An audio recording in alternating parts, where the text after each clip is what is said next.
We are on page 135, chapter 10. Anochi ani ochi hu menachmechem.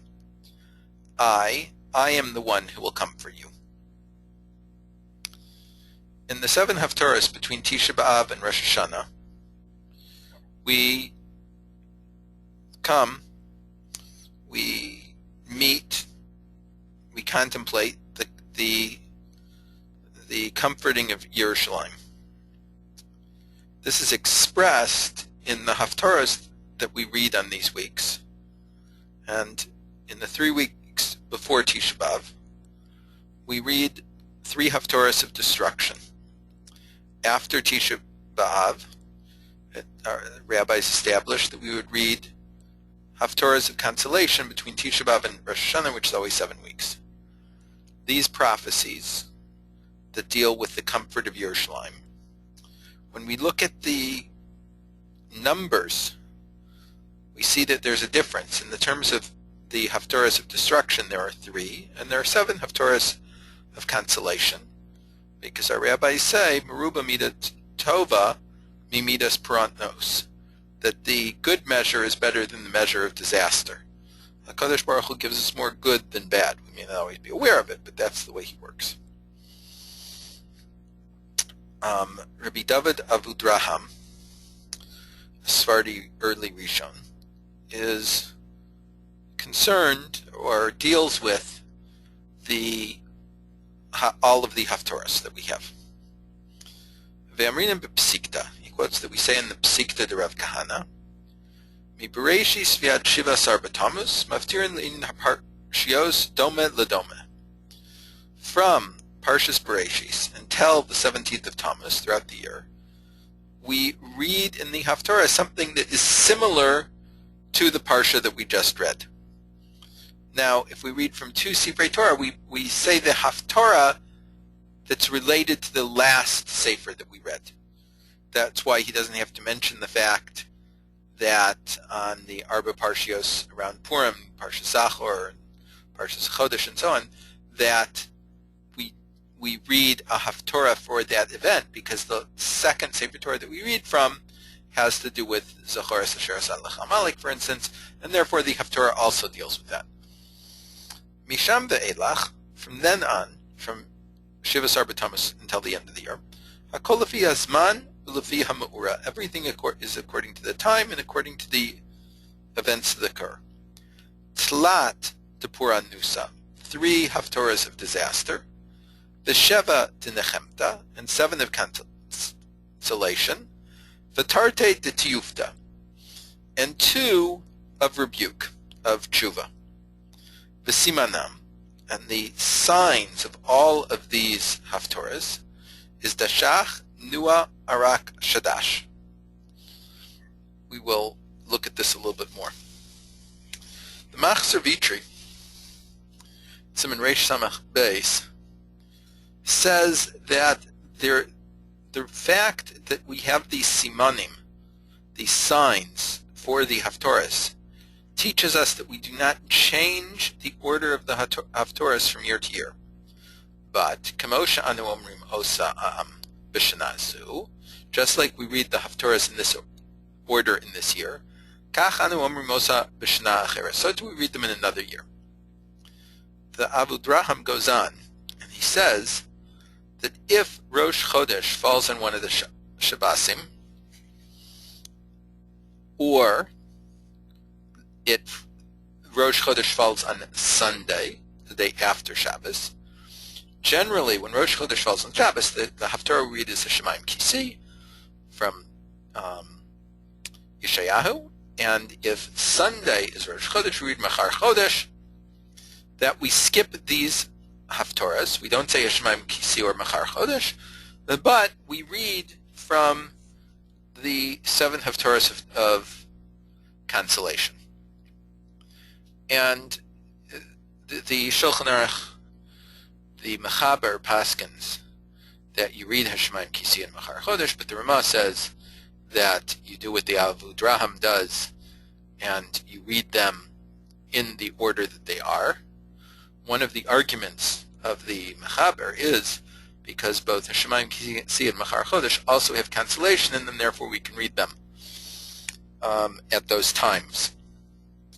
However, if you look, for instance, in the Mishnah Berurah, Siman or Chaim Siman Taf Chaf Hey Sifkatan Zion, he says that there is a consensus among the Achronim. Da'afal Piken Ein L'Dalei Goseb Yeshiva Dinechemta. We never skip any of the 7 haftarahs of consolation. V'alken Yiftiru B'Parshas Kiseitze B'Rini Akara Yisaimu Gamba on the Yasara, and therefore you can add to it. You could add a little bit to make up for these things. But in any case, the general minhag of both Ashkenazim and Sephardim today is that we read these 7 haftarahs in order. From these halachas, we learn the specific importance that's given to these haftarahs of consolation of Yerushalayim. Why did Chazal to say that we need 7 haftarahs of consolation? What's the order to them? All of the 7 haftarahs are taken from Sefer Yeshayahu, and it would think that if Yeshayahu put the Sefer together in a certain order, that we should read it essentially in order.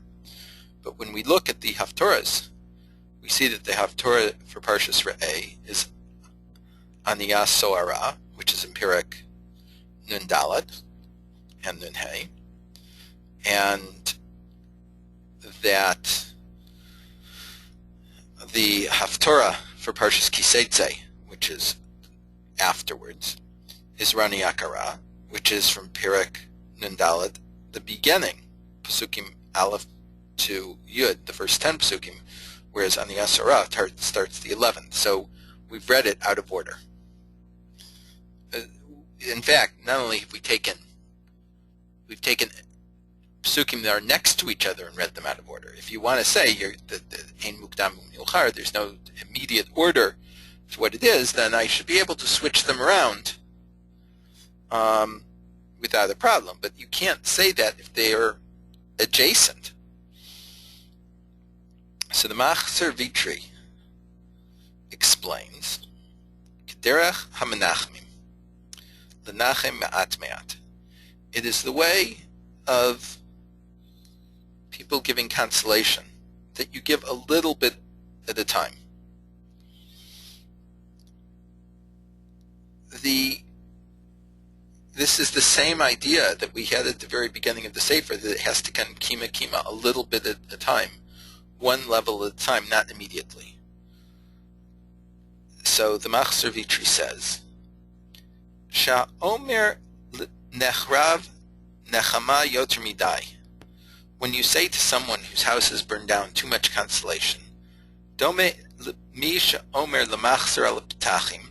It's similar if you say to a beggar who goes from door to door begging for food, Lemachar tamelech, tomorrow you're going to be a king.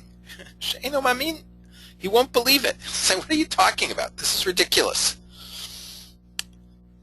The haftarahs are also trying to do the same thing in terms of what the prophets are saying to Knesset Yisrael, to the congregation of Israel. On the first Shabbos, HaKadosh Baruch Hu comes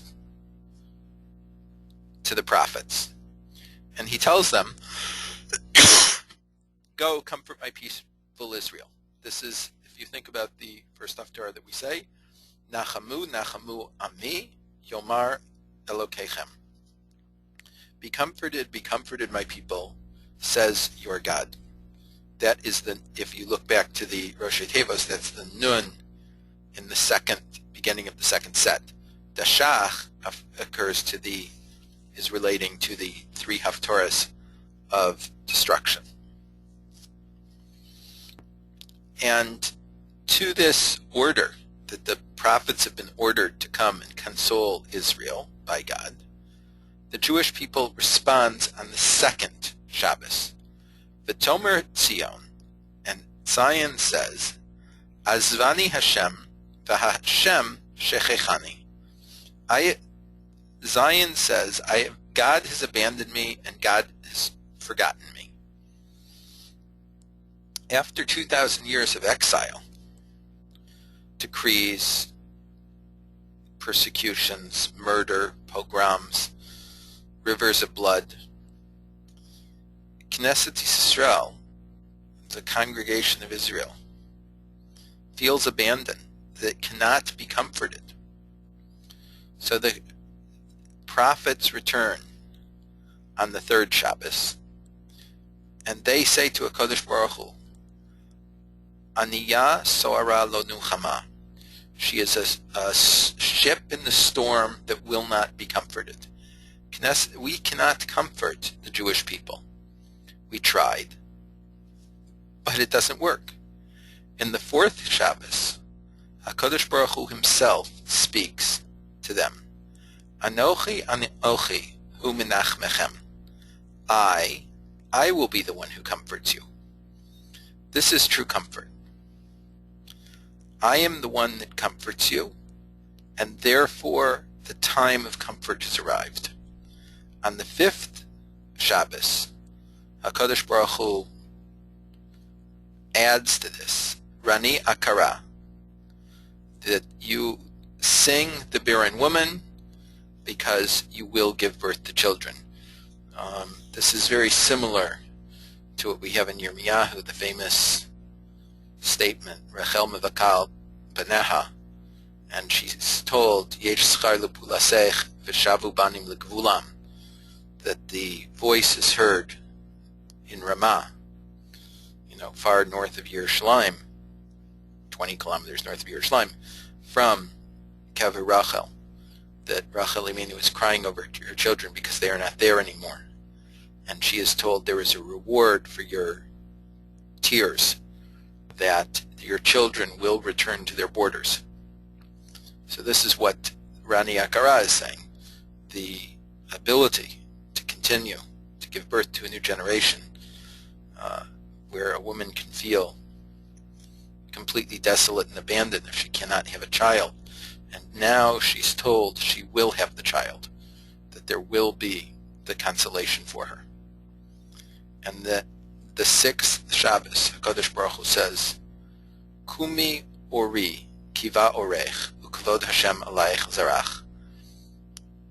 Get up, let the light shine, because your light has come, and the honor of God will shine upon you.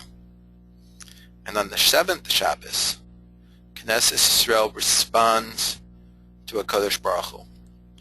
Im kach, if so, Ribbono Shalom, Master of the world, emes menachem yosanu, if in truth you are going to console us, sos asis b'Hashem, I will surely rejoice in God.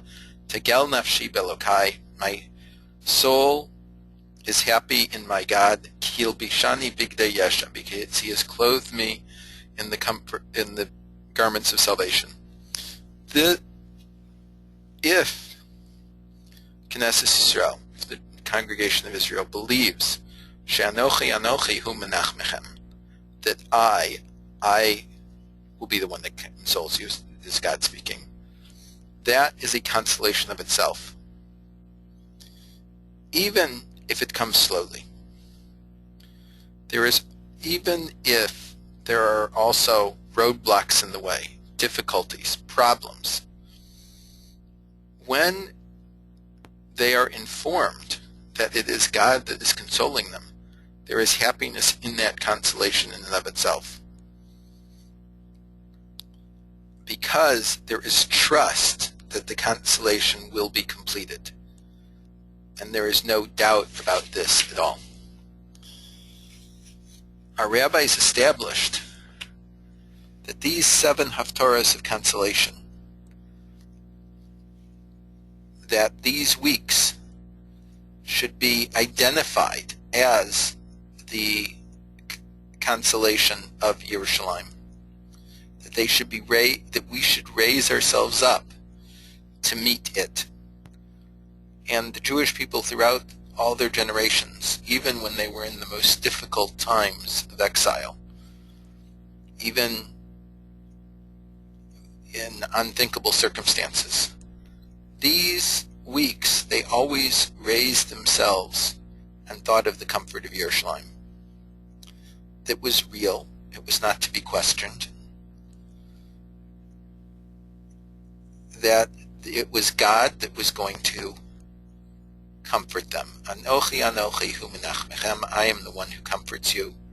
And because of this, so sasis b'Hashem, I will surely rejoice in God. Tegel nafshi belokai, my soul is happy in my God.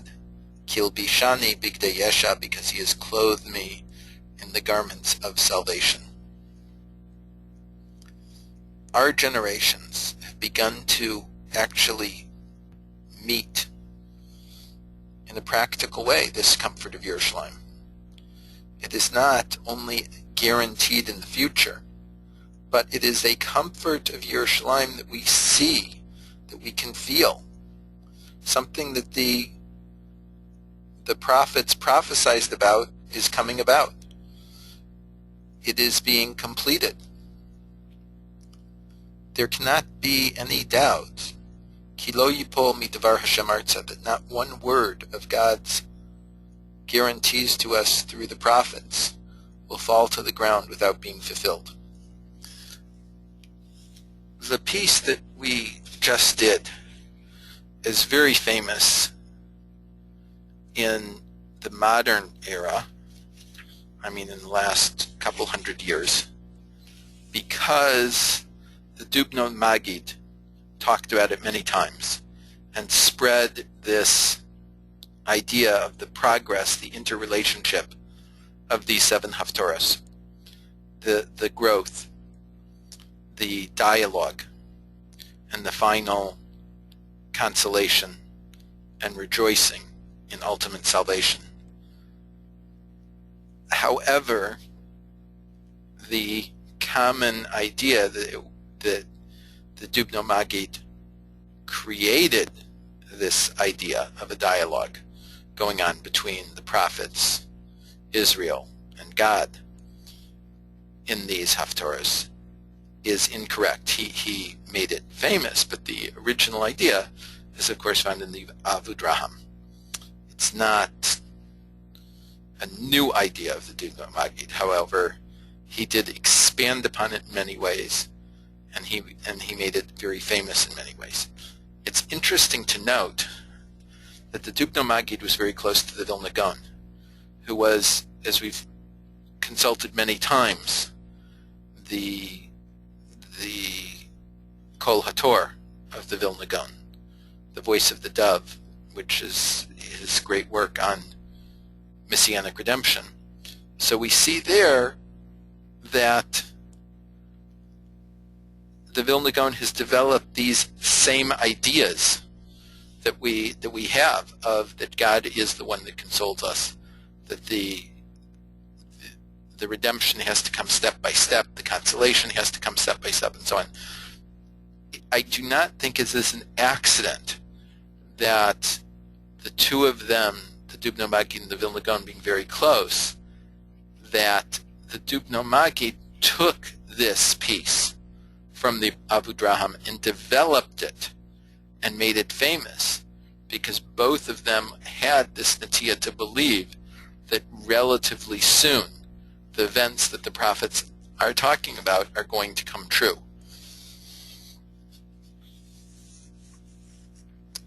It's a very powerful thing, and especially powerful when you look through it again when the haftorahs in the summer come along. And look, it's not only found in the first words of the haftorahs, but it can be found as a deeper content of the haftorah as a whole. The next section. Berega katon asavtich uvrachmim gedolim akabtzech. For 1 second I have abandoned you. For a small minute, literally, I have abandoned you. And with great mercy I will gather you together. I will gather you up. We've already mentioned the statement of Chazal, Meruba Mida Tova, that greater is the good measure than the bad measure. And it is out of the disasters that befallen us that we can learn about consolation. if the disasters were so great, then the consolation has to be all the more so. This is, to a large extent, the very, very famous ending of the Gemara in Makos, where Rabbi Akiva is walking with others, 5 others, of the Tanaim, and they see a jackal running through the Kodesh Kodashim. And the other Chachamim cry, and Rabbi Akiva laughs, and they say, Tim, why are you laughing? And he says, then why are you crying? And he said, a place where it says, Zara Karev Yumas, the non-Kohen Gadol that enters will die. The Akshav Shulim Holchuba, and now jackals walk through it. Should we not cry? And Rabbi Akiva says, that's why I'm laughing. Because until I saw that the Haftorah of Uriah was fulfilled, I wasn't sure the Navi of Uriah was fulfilled, I wasn't sure the Nevuah of Zechariah would be fulfilled. And the Gemara says, what's going on?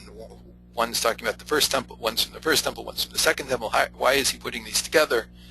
And one is about destruction, and one is about the rebuilding. And he says that until I saw the absolute destruction that was in the prophecy of Uriah, I wasn't sure that the prophecy of Zechariah would be fulfilled. But now that I see that the prophecy of Uriah was completely fulfilled, I can now be confident that the prophecy of Zechariah will be fulfilled, and that is why I am laughing.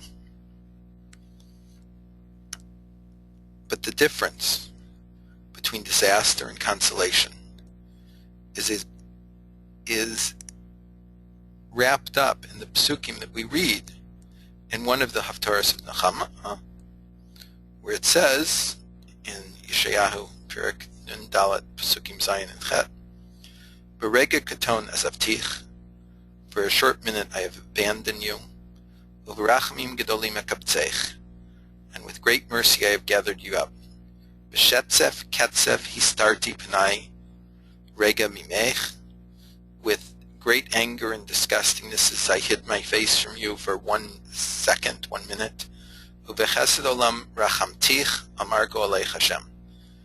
And with mercy, with eternal mercy, I have compassion on you, says Hashem, your Redeemer. The Hastaras Panim, the hiding of God's face, is for a minute. God abandons us only for 1 minute. And even that minute is Rega Katon, it's a small minute. How much suffering, how many rivers of blood and tears were shed as a result of that short minute. But in juxtaposition to this, that's just 1 minute of God's hiding his face. And the Navi guarantees us that the consolation will be Barachamim Gedolim, with great mercy. A minute versus great mercies.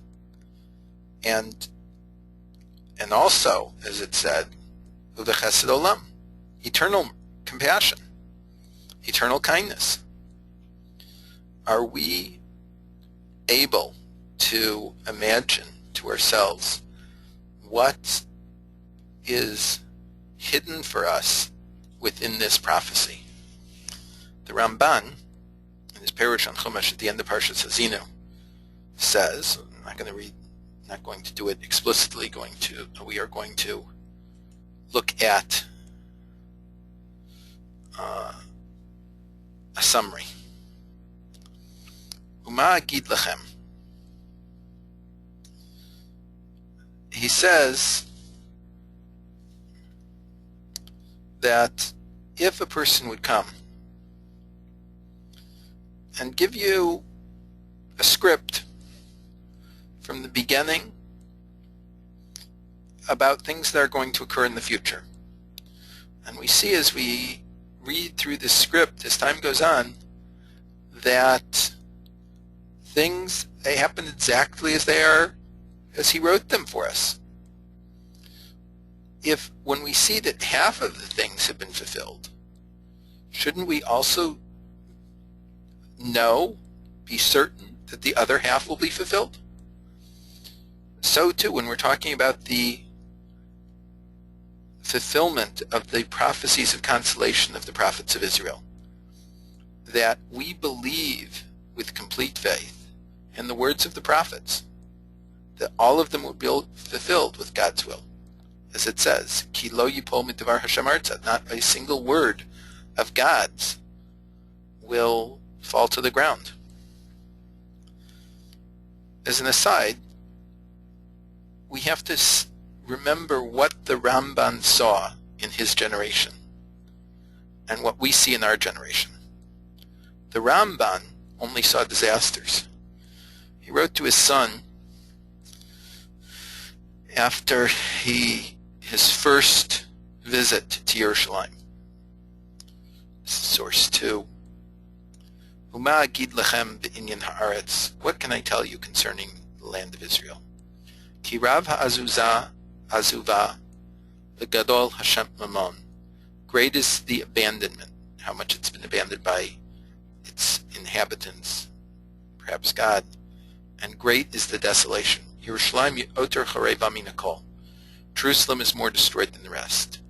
Ve'ein Yisrael b'tocha, and there are no Jews within it. Rak shnei achim tzva'im, only 2 brothers, their dyers. Ve'alehem yosfu ad minyan mitpalim b'beitam b'shabbatot, and people gather to them to daven a minyan on Shabbatot. Think about this, that Yerushalayim only has 2 Jewish men living in it, and another 8 men come on Shabbos so that they can have a minyan in Yerushalayim. You have to work to get a minyan in Yerushalayim. That's what the Ramban saw.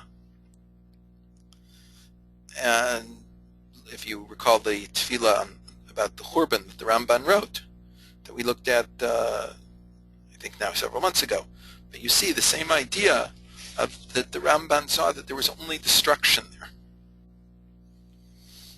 And he is making the correct claim that if we see now that half of the prophecies have been fulfilled, clearly the other half will be fulfilled. If we see that the prophecies of disaster have been fulfilled exactly as they are foretold, then we can know that the prophecies of consolation will be fulfilled in their completeness. There is no doubt about the matter. And we, as compared to the Ramban, that we have seen so much of the consolation being fulfilled before our eyes. We've seen the establishment of a state, independence for Jews, and it's because of an independent Jewish state that the Rambam says we say Hallel on Chanukah. And various wonders, ingathering of exiles, building up the land, finally, Tafshin Chav Zayin, the redemption, the freedom of Yerushalayim from strangers. Can we have any doubt that when we see not only that all the prophecies of destruction were fulfilled throughout the centuries, that now in such a short time we have such a large amount of the prophecies of consolation being fulfilled? Can we have a doubt that the rest of these will be fulfilled?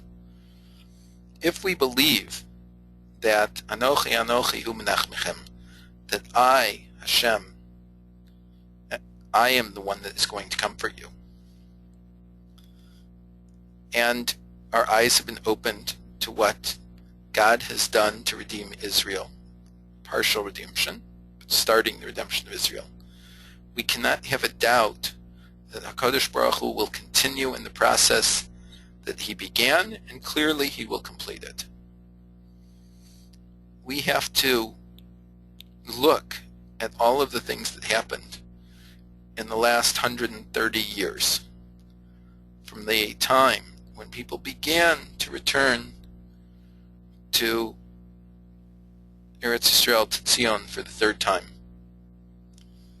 And in the last 60-some years, from the establishment of the State of Israel, and in the 40-some years, from the last 40 years or so,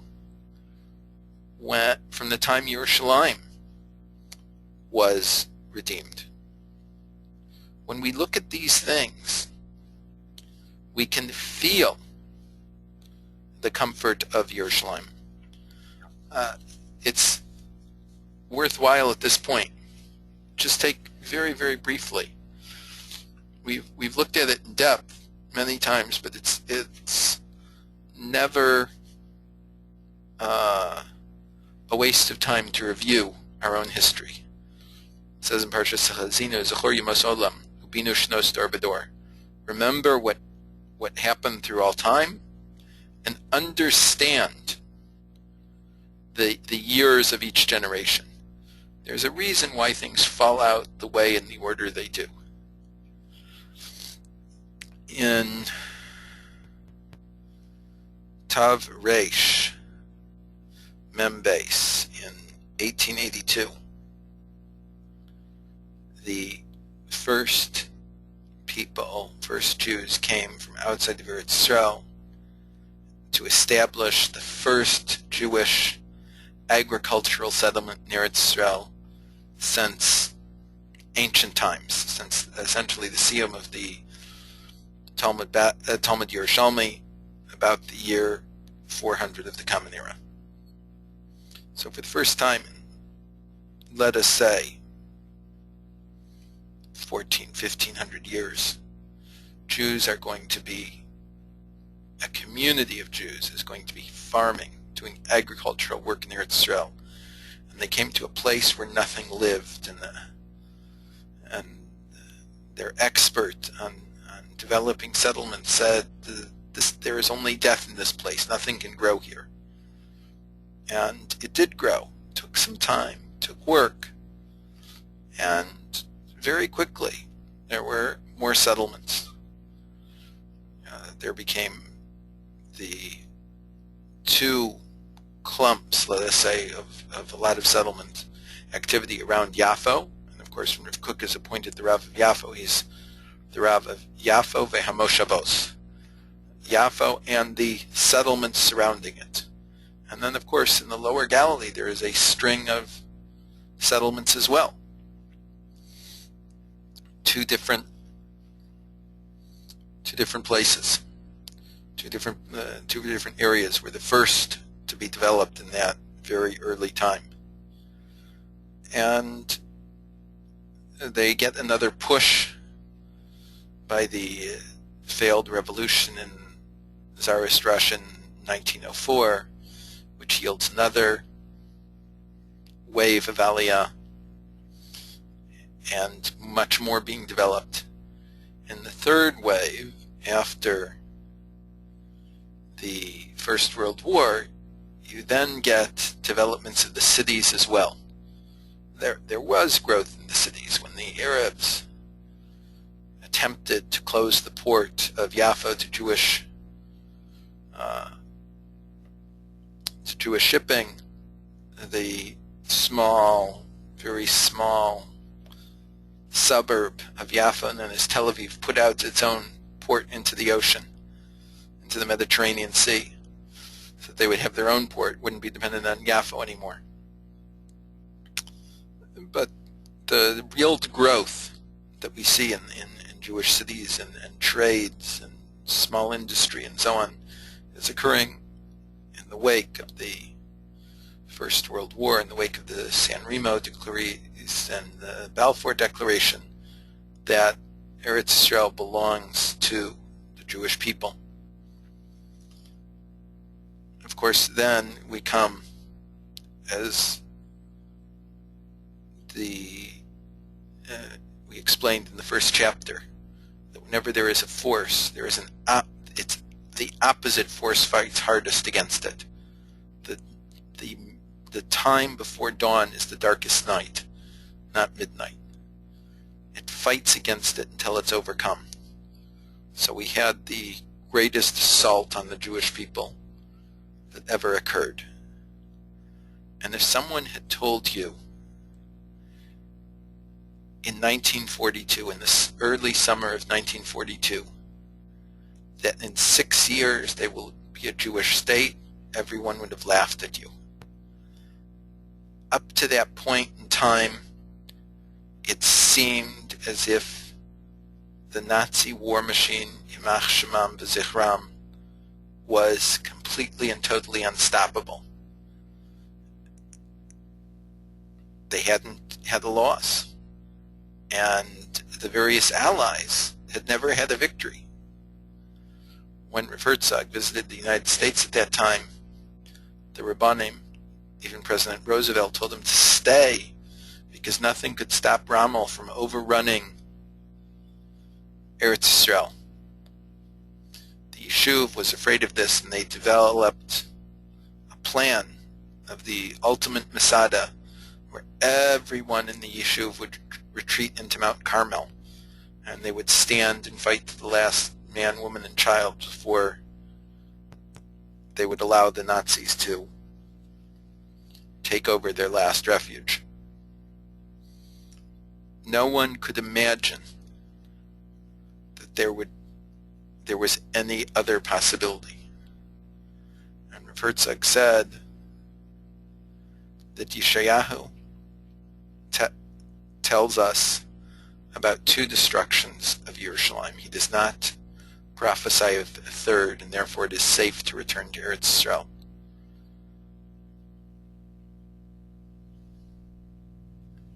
And he came back. And in a very short time, as Winston Churchill wrote, before El Alamein, you could say that we did not have a victory. And after El Alamein, we practically did not have a defeat. Everything turned around. Even if you would look, by the way, in the beginning of 1947, it's turned around. But Jews are still in camps. They can't enter Eretz Yisrael. The bankrupt British Empire is using expending an incredible amount of force to enforce the blockade, to prevent Jews from getting to Eretz Yisrael.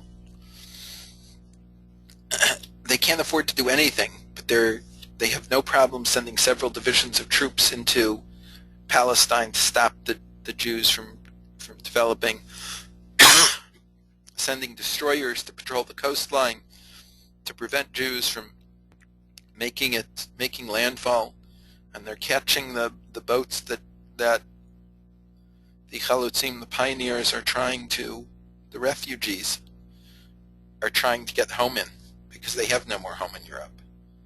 And they catch them and they put them in detention camps on Cyprus. When I don't remember who it was, I remember reading his diary, one of the representatives of the Yishuv in Eretz Yisrael went, the Yishuv sent people to administer the camps and train them so that they would be able to be fruitful and productive when they arrived in Eretz Yisrael. Saw these children playing in the sand and making not sandcastles but a camp, and they had a fence around it. And he realized that these children could not remember a time when they didn't live in a camp that was surrounded by barbed wire. They knew no other reality. And then, for some unknown reason, the British throw their hands up and say, we've had it with this, we're going to give it to the United Nations. And there are little crazy things that occur that the President of the United States' best friend is a Jewish guy who worshipped Chaim Weizmann. And he is one of the few people that can just walk into the Oval Office anytime he wants. And he gives talks to Truman at a time when he refused to meet any other Jewish representatives, and gets him to secretly meet with Weizmann. And Weizmann is given the promise by Truman that if a state is established, the United States will recognize it. And when Moshe Shertok, later Moshe Sheret, the second Prime Minister of the State of Israel, one of the few members, I don't remember how many there were, of the Vad HaPoel, of the Yishuv, met with Weizmann afterwards. Weizmann was sworn to secrecy by Truman, and he couldn't tell him what Truman had promised. And Chaim Weizmann was very sick at the time. He was in bed, sick bed in his hotel room in New York City, when Shertok came to him before he flew back to Eretz Yisrael for the vote on whether the Yishuv should declare a Jewish state or not. And Chaim Weizmann said, "I am an old man, and if we do not declare a state now, I will not see it." And he looks to his aide, a man named, I can't remember his name. He turns to his aide and he said, "He is a much younger man, and he also will not see it if you don't do it now."